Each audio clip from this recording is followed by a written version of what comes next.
സകലത്തിന്റെയും സൃഷ്ടാവും പിതാവുമായ ദൈവത്തിന്റെയും കർത്താവായ യേശുക്രിസ്തുവിന്റെയും നാമത്തിൽ ഏവർക്കും സ്നേഹവന്ദനം. ഇന്ന് ജൂൺ 12. ഇന്ന് നമ്മൾ വായിക്കുന്ന ആദ്യത്തെ വായനാഭാഗം ന്യായാധിപന്മാർ 10ഉം 11ഉം അധ്യായങ്ങൾ. ന്യായാധിപന്മാർ 10-ാം അധ്യായം 1-ാം വാക്യം മുതൽ. അബീമേലെക്കിന്റെ ശേഷം ദോദാവിന്റെ മകനായ പൂവാവിന്റെ മകൻ തോല എന്ന ഇസാക്കാർ ഗോത്രക്കാരൻ ഇസ്രായേലിനെ രക്ഷിപ്പാൻ എഴുന്നേറ്റു. എഫ്രൈം നാട്ടിലെ ശാമീരിൽ ആയിരുന്നു അവൻ പാർത്തത്. അവൻ ഇസ്രായേലിന് 23 സംവത്സരം ന്യായാധിപനായിരുന്ന ശേഷം മരിച്ചു. ശാമീരിൽ അവനെ അടക്കം ചെയ്തു. അവന്റെ ശേഷം ഗിലെയാദിനായ യായീർ എഴുന്നേറ്റ് ഇസ്രായേലിന് 22 സംവത്സരം ന്യായാധിപനായിരുന്നു. അവന് 30 കഴുതപ്പുറത്ത് കയറി ഓടിക്കുന്ന 30 പുത്രന്മാർ ഉണ്ടായിരുന്നു. അവർക്ക് 30 ഊരുകളും ഉണ്ടായിരുന്നു. അവയ്ക്ക് ഇന്ന് വരെയും ഹവ്വോത്ത് യായീർ എന്ന് പേർ പറയുന്നു. അവ ഗിലെയാദ് ദേശത്ത് ആകുന്നു. യായീർ മരിച്ച് കാമോനിൽ അവനെ അടക്കം ചെയ്തു. ഇസ്രായേൽ മക്കൾ പിന്നെയും യഹോവയ്ക്ക് അനിഷ്ടമായുള്ളത് ചെയ്ത് ബാൽ വിഗ്രഹങ്ങളെയും അസ്തോരേത്ത് പ്രതിഷ്ഠകളെയും ആരാമ്യ ദേവന്മാരെയും സീദോന്യ ദേവന്മാരെയും മോവാബി ദേവന്മാരെയും അമ്മോന്യ ദേവന്മാരെയും ഫെലിസ്ത്യ ദേവന്മാരെയും സേവിച്ചു. യഹോവയെ സേവിക്കാതെ അവനെ ഉപേക്ഷിച്ചു. അപ്പോൾ യഹോവയുടെ കോപം ഇസ്രായേലിന്റെ നേരെ ജ്വലിച്ചു. അവൻ അവരെ ഫെലിസ്ത്യരുടെ കയ്യിലും അമ്മോന്യരുടെ കയ്യിലും ഏൽപ്പിച്ചു. അവർ അന്നു മുതൽ 18 സംവത്സരത്തോളം ഇസ്രായേൽ മക്കളെ യോർദാനക്കരെ ഗിലെയാദ് എന്ന അമ്മോന്യ ദേശത്തുള്ള എല്ലാ ഇസ്രായേൽ മക്കളെയും തന്നെ ഉപദ്രവിച്ച് ഞെരുക്കി. അമ്മോന്യർ യഹൂദയോടും ബെന്യാമിനോടും എഫ്രൈം ഗൃഹത്തോടും യുദ്ധം ചെയ്യുവാൻ യോർദാൻ കടന്നു. അതുകൊണ്ട് ഇസ്രായേൽ വളരെ കഷ്ടത്തിലായി. ഇസ്രായേൽ മക്കൾ യഹോവയോട് നിലവിളിച്ചു, ഞങ്ങൾ ഞങ്ങളുടെ ദൈവത്തെ ഉപേക്ഷിക്കുകയും ബാൽ വിഗ്രഹങ്ങളെ സേവിക്കുകയും ചെയ്തതുകൊണ്ട് നിന്നോട് പാപം ചെയ്തിരിക്കുന്നു എന്ന് പറഞ്ഞു. യഹോവ ഇസ്രായേൽ മക്കളോട് അരുളി ചെയ്തത്, മിസ്രൈമർ, അമോര്യർ, അമ്മോന്യർ, ഫെലിസ്തർ എന്നിവരുടെ കയ്യിൽ നിന്ന് ഞാൻ നിങ്ങളെ രക്ഷിച്ചിട്ടില്ലയോ? സീദോന്യരും അമാലേക്കരും മാവോന്യരും നിങ്ങളെ ഞെരുക്കി. നിങ്ങൾ എന്നോട് നിലവിളിച്ചു, ഞാൻ നിങ്ങളെ അവരുടെ കയ്യിൽ നിന്നും രക്ഷിച്ചു. എങ്കിലും നിങ്ങൾ എന്നെ ഉപേക്ഷിച്ച് അന്യ ദൈവങ്ങളെ സേവിച്ചു. അതുകൊണ്ട് ഇനി ഞാൻ നിങ്ങളെ രക്ഷിക്കുകയില്ല.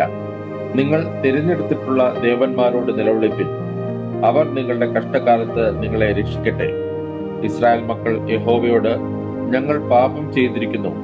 നിന്റെ ഇഷ്ടം പോലെയൊക്കെ ഞങ്ങളോട് ചെയ്തു കൊള്ളുക. ഇന്നു മാത്രം ഞങ്ങളെ വിടുവിക്കണമേ എന്ന് പറഞ്ഞു. അവർ തങ്ങളുടെ ഇടയിൽ നിന്ന് അന്യദൈവങ്ങളെ നീക്കിക്കളഞ്ഞു. യഹോവയെ സേവിച്ച് ഇസ്രായേലിന്റെ അരിഷ്ടതയിൽ അവന് സഹതാപം തോന്നി. അന്നേരം അമ്മോന്യർ ഒന്നുകൂടി ഗിലെയാദിൽ പാളയമിറങ്ങി. ഇസ്രായേൽ മക്കളും ഒരുമിച്ച് കൂടി മിസ്പായിൽ പാളയമിറങ്ങി. ഗിലെയാദിലെ പ്രഭുക്കന്മാരും ജനവും തമ്മിൽ അമ്മോന്യരോട് യുദ്ധം ആരംഭിക്കുന്നവൻ ആർ? അവൻ ഗിലെയാദിലെ സകല നിവാസികൾക്കും തലവനാകും എന്ന് പറഞ്ഞു. ന്യായാധിപന്മാർ 11-ാം അധ്യായം 1-ാം വാക്യം മുതൽ. ഗിലെയാദിനായ യിഫ്താഫ് പരാക്രമശാലിയെങ്കിലും വേശ്യാപുത്രനായിരുന്നു. യിഫ്താഫിന്റെ ജനകനോ ഗിലെയാദ് ആയിരുന്നു. ഗിലെയാദിന്റെ ഭാര്യയും അവന് പുത്രന്മാരെ പ്രസവിച്ചു. അവന്റെ ഭാര്യയുടെ പുത്രന്മാർ വളർന്ന ശേഷം അവർ യിഫ്താഫിനോട്, നീ ഞങ്ങളുടെ പിതൃഭവനത്തിൽ അവകാശം പ്രാപിക്കുകയില്ല. നീ പരസ്ത്രീയുടെ മകനല്ലോ എന്ന് പറഞ്ഞ് അവനെ നീക്കിക്കളഞ്ഞു. അങ്ങനെ യിഫ്താഫ് തന്റെ സഹോദരന്മാരെ വിട്ട് തോം ദേശത്ത് ചെന്ന് പാർത്തു. നിസ്സാരന്മാരായ ചിലർ യിഫ്താഫിനോട് ചേർന്ന് അവനുമായി സഞ്ചരിച്ചു. കുറെ കാലം കഴിഞ്ഞിട്ട് അമ്മോന്യർ ഇസ്രായേലിനോട് യുദ്ധം ചെയ്തു. അമ്മോന്യർ ഇസ്രായേലിനോട് യുദ്ധം തുടങ്ങിയപ്പോൾ ഗിലെയാദിലെ മൂപ്പന്മാർ യിഫ്താഫിനെ തോം ദേശത്ത് നിന്ന് കൊണ്ടുവരുവാൻ ചെന്നു. അവർ യിഫ്താഫിനോട്, അമ്മോന്യരോട് യുദ്ധം ചെയ്യേണ്ടതിന് നീ വന്ന് ഞങ്ങളുടെ സേനാപതി ആയിരിക്ക എന്ന് പറഞ്ഞു. യിഫ്താഫ് ഗിലെയാദ്യരോട്, നിങ്ങൾ എന്നെ പകച്ച് പിതൃഭവനത്തിൽ നിന്ന് നീക്കിക്കളഞ്ഞില്ലയോ? ഇപ്പോൾ നിങ്ങൾ കഷ്ടത്തിലായ സമയം എന്റെ അടുക്കൽ എന്തിനു വരുന്നു എന്ന് പറഞ്ഞു.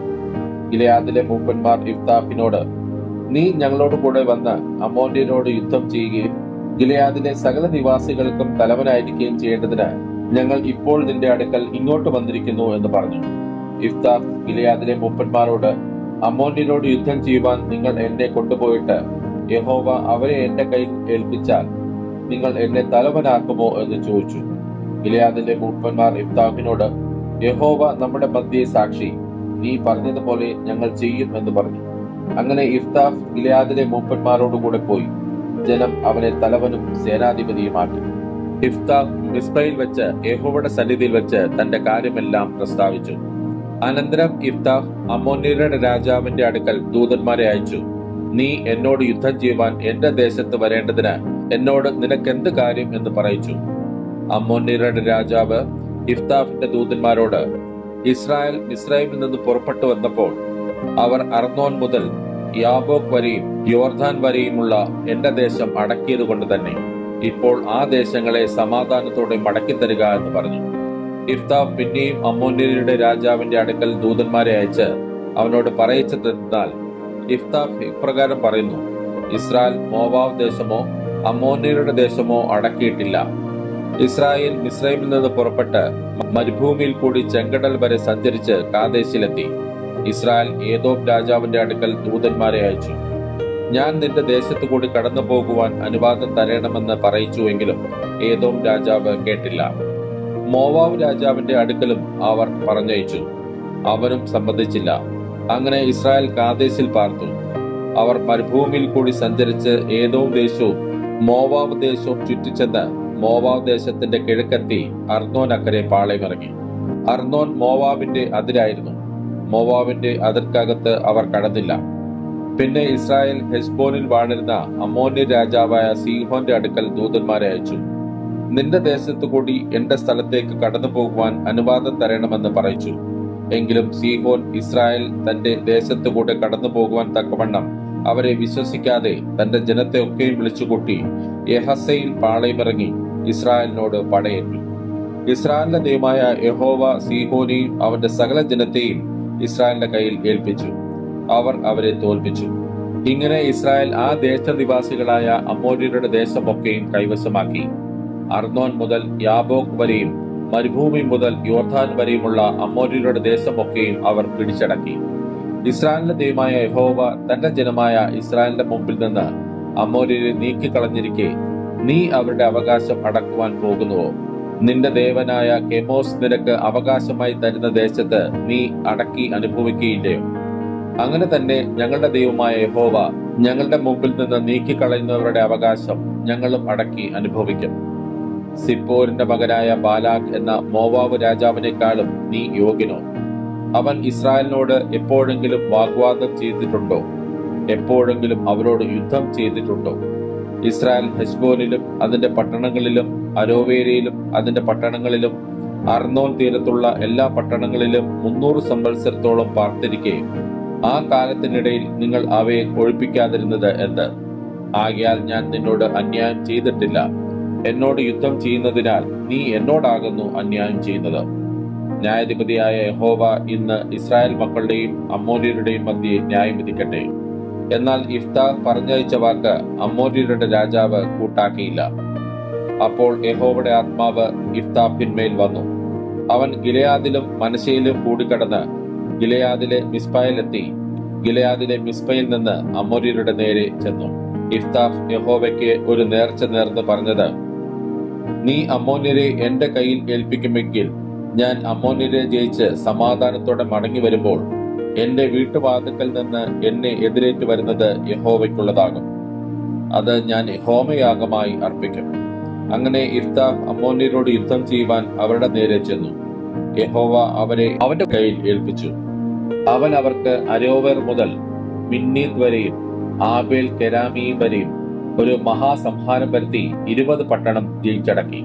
എന്നാൽ ഇഫ്താഹ് മിസ്പയിൽ തന്റെ വീട്ടിലേക്ക് ചെല്ലുമ്പോൾ ഇതാ അവന്റെ മകൾ തപ്പോടും നൃത്തത്തോടും കൂടെ അവനെ എതിരേറ്റു വരുന്നു. അവൾ അവന് ഏകപുത്രിയായിരുന്നു.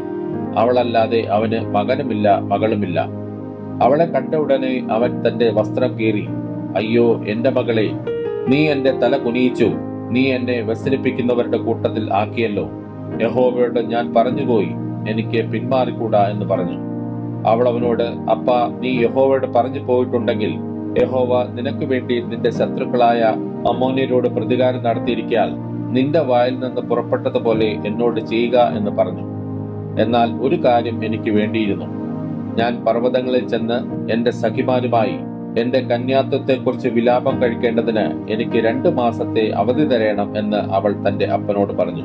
അതിനവൻ പോക എന്ന് പറഞ്ഞ് അവളെ 2 മാസത്തേക്ക് അയച്ചു. അവൾ തന്റെ സഖിമാരുമായി ചെന്ന് തന്റെ കന്യാത്വത്തെക്കുറിച്ച് പർവ്വതങ്ങളിൽ വിലാപം കഴിച്ചു. 2 മാസം കഴിഞ്ഞിട്ട് അവൾ തന്റെ അപ്പന്റെ അടുക്കലേക്ക് മടങ്ങി വന്നു. അവൻ നേർന്നിരുന്ന നേർച്ച പോലെ അവളോട് ചെയ്തു. അവൾ ഒരു പുരുഷനെ അറിഞ്ഞിരുന്നതുമില്ല. പിന്നെ ആണ്ടുതോറും ഇസ്രായേലിലെ കന്യകമാർ 4 ദിവസം ഗിലെയാദിനായ യിഫ്താഫിന്റെ മകളെ കീർത്തിപ്പാൻ പോകുന്നത് ഇസ്രായേലിൽ ഒരു ആചാരമായി തീർന്നു. ഇന്ന് നമ്മൾ വായിക്കുന്ന രണ്ടാമത്തെ വായനാഭാഗം യെശയ്യാ പ്രവാചകന്റെ പുസ്തകം 36-ാം അധ്യായം. യെശയ്യാ പ്രവാചകന്റെ പുസ്തകം 36-ാം അധ്യായം 1-ാം വാക്യം മുതൽ. ഹിസ്കിയാ രാജാവിന്റെ 14-ാം ആണ്ടിൽ അശൂർ രാജാവായ സൻഹേരീബ് യഹൂദയിലെ ഉറപ്പുള്ള എല്ലാ പട്ടണങ്ങളിലെ നേരെ പുറപ്പെട്ടു വന്ന് അവയെ പിടിച്ചു. അന്ന് അശൂർ രാജാവ് രബ്ശാക്കയെ ലാഖീസിൽ നിന്ന് യെരുശലേമിലേക്ക് ഹിസ്കിയാ രാജാവിന്റെ അടുക്കൽ ഒരു വലിയ സൈന്യത്തോടുകൂടെ അയച്ചു. അവൻ അലക്കുകാരന്റെ വയലിലെ പെരുവഴിക്കലിലുള്ള മേലത്തെ കളത്തിന്റെ കൽപ്പാത്തിക്കരികെ നിന്നു. അപ്പോൾ ഹിൽക്കിയാവിന്റെ മകൻ എല്യാക്കീം എന്ന രാജധാനി വിചാരകനും രായസക്കാരൻ ശബ്നയും ആസാഫിന്റെ മകൻ യോവാഹ് എന്ന മന്ത്രിയും അവന്റെ അടുക്കൽ പുറത്തു ചെന്നു. രബ്ശാക്കെ അവരോട് പറഞ്ഞത് എന്തെന്നാൽ, നിങ്ങൾ ഹിസ്കിയാവോട് പറയേണ്ടത്, അശൂർ രാജാവായ മഹാരാജാവ് ഇപ്രകാരം കൽപ്പിക്കുന്നു: നീ ആശ്രയിച്ചിരിക്കുന്ന ഈ ആശ്രയം എന്ത്? യുദ്ധത്തിന് വേണ്ടുന്ന ആലോചനയും ബലവുമുണ്ട് എന്നുള്ള വെറും വാക്ക് അത്രേ എന്ന് ഞാൻ പറയുന്നു. ആരെ ആശ്രയിച്ചിട്ടാകുന്നു നീ എന്നോട് മത്സരിച്ചിരിക്കുന്നത്? ചതഞ്ഞ ഓടക്കോലായ മിസ്രൈമിലല്ലോ നീ ആശ്രയിച്ചിരിക്കുന്നത്. അത് ഒരുത്തൻ ഊന്നിയാൽ അവന്റെ ഉള്ളം കൈയിൽ തറച്ചുകൊള്ളും. മിസ്രൈം രാജാവായ ഫറവോൻ തന്നിൽ ആശ്രയിക്കുന്ന ഏവർക്കും അങ്ങനെ തന്നെയാകുന്നു. അല്ല, നീ എന്നോട് ഞങ്ങളുടെ ദൈവമായ യഹോവയിൽ ഞങ്ങൾ ആശ്രയിക്കുന്നു എന്ന് പറയുന്നുവെങ്കിൽ, അവന്റെ പൂജാഗിരികളും യാഗപീഠങ്ങളും ഹിസ്കിയാവ് നീക്കിക്കളഞ്ഞിട്ടല്ലോ യെഹൂദയോടും യെരുശലേമിനോടും നിങ്ങൾ ഈ യാഗപീഠത്തിന്റെ മുമ്പിൽ നമസ്കരിപ്പിൻ എന്ന് കൽപ്പിച്ചത്. ആകട്ടെ, എന്റെ യജമാനനായ അശൂർ രാജാവുമായി വാതുകെട്ടുക. തക്ക കുതിരച്ചേവകരെ കയറ്റുവാൻ നിനക്ക് കഴിയുമെങ്കിൽ ഞാൻ 2000 കുതിരയെ നിനക്ക് തരാം. നീ പിന്നെ എങ്ങനെ എന്റെ യജമാനന്റെ എളിയ ദാസന്മാരിൽ ഒരു പടനായകനെയെങ്കിലും മടക്കും? രഥങ്ങൾക്കായിട്ടും കുതിരച്ചേവകർക്കായിട്ടും നീ മിസ്രൈമിൽ ആശ്രയിക്കുന്നുവല്ലോ. ഞാനിപ്പോൾ ഈ ദേശം നശിപ്പിപ്പാൻ യഹോവയെ കൂടാതെയോ അതിന്റെ നേരെ പുറപ്പെട്ടു വന്നിരിക്കുന്നത്? യഹോവ എന്നോട് ഈ ദേശത്തിന്റെ നേരെ പുറപ്പെട്ടു ചെന്ന് അതിനെ നശിപ്പിക്ക എന്ന് കൽപ്പിച്ചിരിക്കുന്നു. അപ്പോൾ എല്യാക്കീമും ശബ്നയും യോവാഹും രബ്ശാക്കയോട്, അടിയങ്ങളോട് അരാം ഭാഷയിൽ സംസാരിക്കണമേ, അത് ഞങ്ങൾക്കറിയാം. മതിന്മേലുള്ള ജനം കേൾക്കെ ഞങ്ങളോട് യഹൂദ ഭാഷയിൽ സംസാരിക്കരുതേ എന്ന് പറഞ്ഞു. അതിന് രബ്ശാക്കെ, നിന്റെ യജമാനനോടും നിന്നോടും ഈ വാക്ക് പറവാനോ എന്റെ യജമാനൻ എന്നെ അയച്ചിരിക്കുന്നത്?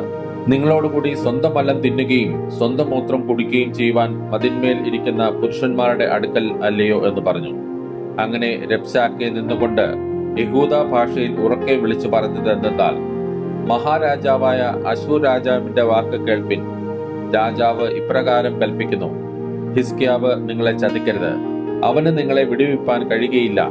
യഹോവ നമ്മെ നിശ്ചയമായി വിടുവിക്കും.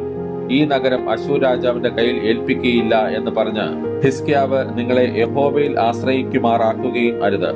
ഹിസ്കിയാവിന് നിങ്ങൾ ചെവി കൊടുക്കരുത്. അശൂർ രാജാവ് ഇപ്രകാരം കൽപ്പിക്കുന്നു: നിങ്ങൾ എന്നോട് സന്ധി ചെയ്ത് എന്റെ അടുക്കൽ പുറത്തു വരുവേൻ.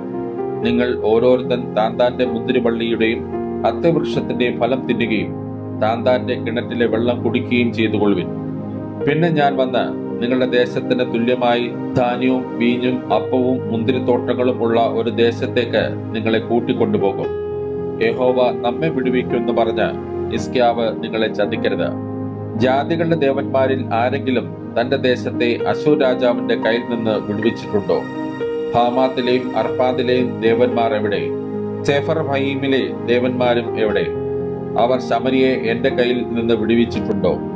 യഹോവ യെരുശലേമിനെ എന്റെ കയ്യിൽ നിന്ന് വിടുവിപ്പാൻ ആ ദേശങ്ങളിലെ സകല ദേവന്മാരിലും വെച്ച് ഒരുത്തൻ തന്റെ ദേശത്തെ എന്റെ കയ്യിൽ നിന്ന് വിടുവിച്ചുവോ? എന്നാൽ ജനം മിണ്ടാതിരുന്ന് അവനോട് ഒന്നും ഉത്തരം പറഞ്ഞില്ല. അവനോട് ഉത്തരം പറയരുതെന്ന് രാജകൽപ്പന ഉണ്ടായിരുന്നു. ഹിൽക്കിയാവിന്റെ മകൻ എല്യാക്കീം എന്ന രാജധാനി വിചാരകനും രായസക്കാരൻ ശബ്നയും ആസാഫിന്റെ മകൻ യോവാഹ് എന്ന മന്ത്രിയും വസ്ത്രം കീറി ഹിസ്കിയാവിന്റെ അടുക്കൽ വന്ന് രബ്ശാക്കയുടെ വാക്ക് അവനോട് അറിയിച്ചു. ഇന്ന് നമ്മൾ വായിക്കുന്ന മൂന്നാമത്തെ വായനാഭാഗം പത്രോസ് എഴുതിയ 1-ാം ലേഖനം 2-ാം അധ്യായം. പത്രോസ് എഴുതിയ 1-ാം ലേഖനം 2-ാം അധ്യായം 1-ാം വാക്യം മുതൽ. ആകയാൽ സകല ദുഷ്ടതയും എല്ലാ ചതിവും വ്യാജഭാവവും അസൂയയും എല്ലാ നുണയും നീക്കിക്കളഞ്ഞ് ഇപ്പോൾ ജനിച്ച ശിശുക്കളെ പോലെ രക്ഷയ്ക്കായി വളരുവാൻ വചനം എന്ന മായമില്ലാത്ത പാൽ കുടിപ്പാൻ വാഞ്ചിപ്പിൻ.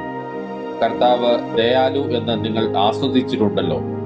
മനുഷ്യർ തള്ളിയതെങ്കിലും ദൈവസന്നിധിയിൽ ശ്രേഷ്ഠവും മാന്യവുമായ ജീവനുള്ള കല്ലായ അവന്റെ അടുക്കൽ വന്നിട്ട് നിങ്ങളും ജീവനുള്ള കല്ലുകൾ എന്ന പോലെ ആത്മീക ഗ്രഹമായി യേശുക്രിസ്തു മുഖാന്തരം ദൈവത്തിന് പ്രസാദമുള്ള ആത്മീയ യാഗം കഴിപ്പാൻ തക്ക വിശുദ്ധ പുരോഹിത വർഗമാകേണ്ടതിന് പണിയപ്പെടുന്നു. ഞാൻ ശ്രേഷ്ഠവും മാന്യവുമായൊരു മൂലക്കല്ല് സിയോനിൽ ഇടുന്നു, അവനിൽ വിശ്വസിക്കുന്നവൻ ലജ്ജിച്ചു പോകുകയില്ല എന്ന് തിരുവെഴുത്തിൽ കാണുന്നുവല്ലോ. വിശ്വസിക്കുന്ന നിങ്ങൾക്ക് ആ മാന്യതയുണ്ട്. വിശ്വസിക്കാത്തവർക്കോ വീട് പണിയുന്നവർ തള്ളിക്കളഞ്ഞ കല്ല് പോലെ മൂലക്കല്ലും ഇടർച്ചക്കല്ലും തടങ്കൽ പാറയുമായി തീർന്നു. അവർ വചനം അനുസരിക്കായ്കയാൽ ഇടറിപ്പോകുന്നു, അതിന് അവരെ വെച്ചുമിരിക്കുന്നു.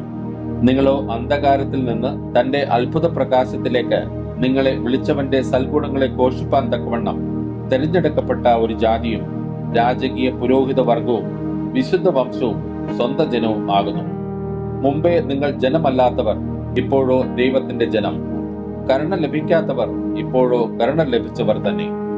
പ്രിയമുള്ളവരെ, പ്രവാസികളും പരദേശികളുമായ നിങ്ങളെ ആത്മാവിനോട് പോരാടുന്ന ജഡമോഹങ്ങളെ വിട്ടകന്ന് ജാതികൾ നിങ്ങളെ ദുഷ്പ്രവർത്തിക്കാർ എന്ന് ദുഷിക്കുന്തോറും നിങ്ങളുടെ നല്ല പ്രവൃത്തികളെ കണ്ടറിഞ്ഞ് സന്ദർശന ദിവസത്തിൽ ദൈവത്തെ മഹത്വപ്പെടുത്തേണ്ടതിന് അവരുടെ ഇടയിൽ നിങ്ങളുടെ നടപ്പ് നന്നായിരിക്കണം എന്ന് ഞാൻ പ്രബോധിപ്പിക്കുന്നു. സകല മാനുഷ്യ നിയമത്തിനും കർത്താവ് നിമിത്തം കീഴടങ്ങുവിൻ. ശ്രേഷ്ഠാധികാരി എന്ന് വെച്ച് രാജാവിനും ദുഷ്പ്രവർത്തിക്കാരുടെ ദണ്ഡനത്തിനും സൽപ്രവർത്തിക്കാരുടെ മാനത്തിനുമായി അവനാൽ അയക്കപ്പെട്ടവർ എന്ന് വെച്ച് നാടുവാഴികൾക്കും കീഴടങ്ങുവിൻ.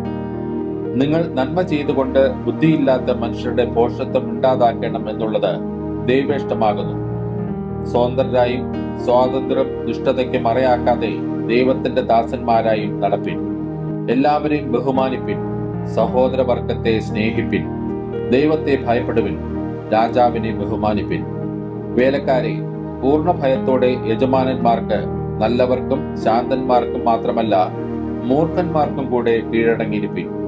ഒരുത്തൻ ദൈവത്തെക്കുറിച്ചുള്ള മനോബോധ നിമിത്തം അന്യായമായി കഷ്ടവും ദുഃഖവും സഹിച്ചാൽ അത് പ്രസാദം ആകുന്നു.